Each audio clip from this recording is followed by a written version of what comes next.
Mapagpalang umaga po mga kapatid. Purihin ang dakilang Abayahawa sa kanyang kabutihan. Isa namang araw ang idinagdag po niya sa ating mga buhay. Sa ating mga kapatid dyan, sa live, sa Zoom.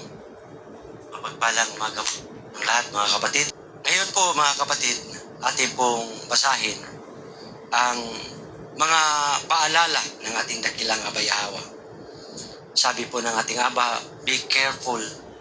Ang dami pong verse, mga kapatid, sa Torah na nagsasabing, be careful, mag-iingat. Sa atin, di ba tayo ay isang magulang, kung aalis yung ating anak, dami nating paalala, lalo na pag alam po natin na ang ating anak may pagkasablay, waga sa Bisaya pa mga danghagon ba? Kaya bago umalis, dami po nating paalala sa kanila. Mag-ingat ka, huwag kang makipag-usap kahit kanino, huwag kang lalapit, hindi mo kilala, huwag kang tatawid sa daan, kailangan tingnan mong mabuti. Dami nating mga paalala dahil alam po natin mga kapatid na napakadelikado sa mundong ito. Marami ang pasaway, marami ang wicked, mga taong hindi righteous, mga kapatid. Kaya ganon din po ang ating dakilang Abayahawa. Noong ang ating mga ninuno malapit nang dumating o papunta na po sila sa Land of Promise, mga kapatid, daming paalala ang ating Abayahawa. Dahil alam po ng ating Aba na ang ating mga ninuno noon, darating talaga ang panahon na sila po ay mapahamak, mapunta sa maling pagsamba, magkaroon ng mga maling gawa. Kaya sabi ng ating Aba, be careful, mag-ingat. Sa Exodus chapter 23, verse 13, mga kapatid, napakaganda po ng verse na ito. Sabi ng ating Aba sa verse 13, be careful to do everything I have said to you.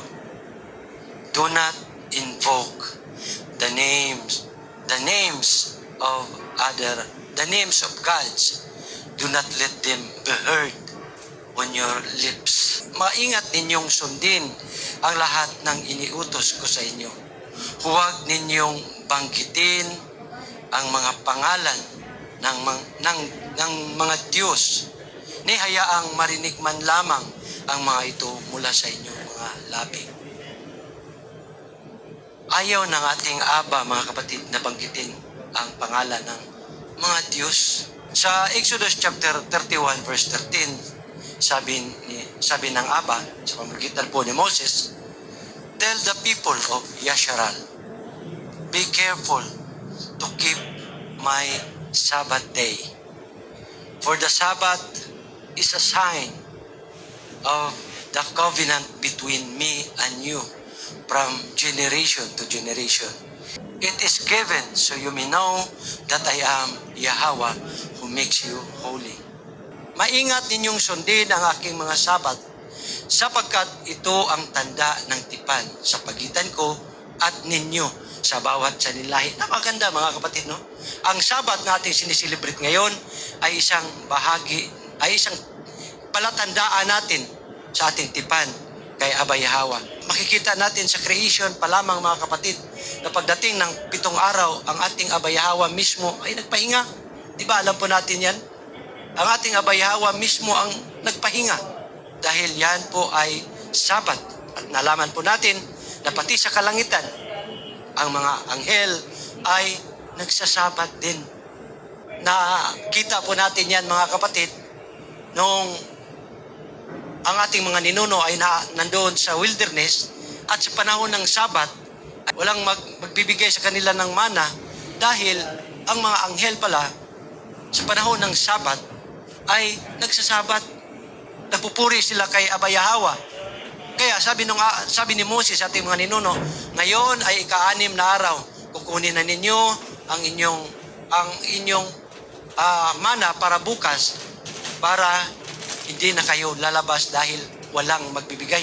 Kinabukasan mga kapatid, dahil sa katigasan ng ulo ng ating mga ninuno, marami ang lumabas. Sabat na yun marami ang lumabas. Nag-abang sa mana. walang manang dumating. Bakit? Ang mga anghel sa kalangitan nagsasabat. Sa verse 14, sabi ng Aba, kaya't ingatan ninyo ang Sabat, sapagkat ito ay banal para sa inyo. Ang sinumang lumapastangan dito ay nararapat sa kaparusahan ng kamatayan. Ang sinumang gumawa ng ipinagbabawal na gawain sa araw na iyon ay ihihiwalay sa kalipunan ng aking bayan. Napakaliwanag po ng utos ng ating dakilang Abayahawa at isang paalala dahil kahit sa ating kapanahunan, mga kapatid, hindi lang sa ating mga ninuno. Ngayon, may mga kapatid tayo na hindi masyadong binigyang halaga ang Sabat. Sa araw ng Sabat, iba ang ginagawa. Sa araw ng Sabat, hindi nagpupuri sa ating dakilang Abayahawa. Yung kabutihan ng ating dakilang Abayahawa, sabi ng Aba, mag-ingat kayo, bantayan niyong mabuti ang inyong mga sarili, huwag ninyong kalilimutan ang lahat ng nakita ng inyong mga mata. Huwag ninyong hayaang mawala sa inyong isipan ang mga bagay na ito habang kayo ay nabubuhay. Imagine, habang tayo ay nabubuhay, huwag nating kalimutan ang kabutihan ng ating Abayahawa. Huwag nating kalimutan na siya po na inilabas ang ating mga ninuno mula sa Egypt sa kanyang makapangyarihang kamay. Mga kapatid, yun po ang ibig sabihin nito. Huwag ninyong hayaang mawala sa inyong isipan ang mga bagay na ito habang kayo ay nabubuhay. Napakabigat po ng paalalang ito.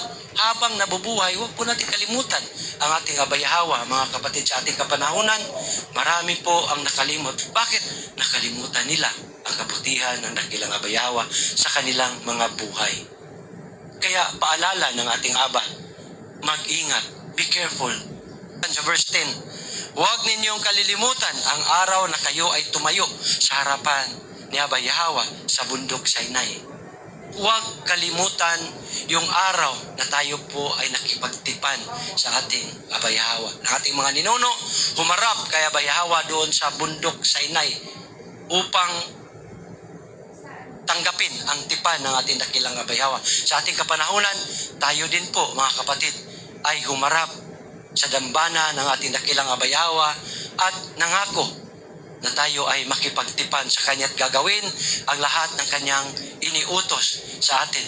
At tayo ay nangako na tayo ay tatalima sa lahat ng Kanyang mga kautusan.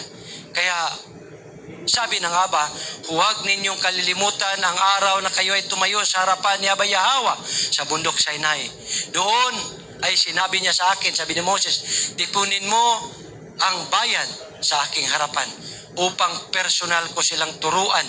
Ibig sabihin, personal niyang ibigay ang tipan, mga kapatid. Sabi dito, tipunin mo ang bayan sa aking harapan upang personal ko silang turuan ng aking mga salita. Sa gayon ay matuto silang magkaroon ng banal na paggalang sa akin habang sila ay nabubuhay. At ituturo rin nila ito sa kanilang mga anak. Pasalin-salin, mga kapatid. Sabi niya nga ba, huwag kalimutan na ang ating mga ninuno ay tumayo doon sa bundok Sinai upang tanggapin ang covenant. At yung covenant na yon ay itinuro ng ating mga ninuno sa kanilang mga anak. At hanggang sa ating kapanahunan, mga kapatid, nakarating dahil ibinalik po ng ating Abayahawa ang tipan. At ito din po ang dapat nating gawin. Ang tipan natin tinanggap sa ating dakilang Abayahawa ay ituro po natin sa ating mga anak upang ang ating mga anak patuloy na sasamba, gagalang, magmamahalin ang ating dakilang Abayahawa, mga kapatid. Last verses, mga kapatid, sa Deuteronomy chapter 8 verse 10 hanggang 14. Sabi ng Aba sa verse 10, when you have eaten and are satisfied, praise Yahweh your Alaya for the good land He has given you.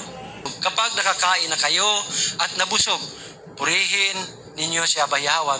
Means purihin, mga kapatid, pasalamatan natin ang ating dakilang Abayahawa dahil sa mabuting lupain na ibinigay niya sa inyo. Verse 11, be careful that you do not forget Yahweh your Alaya.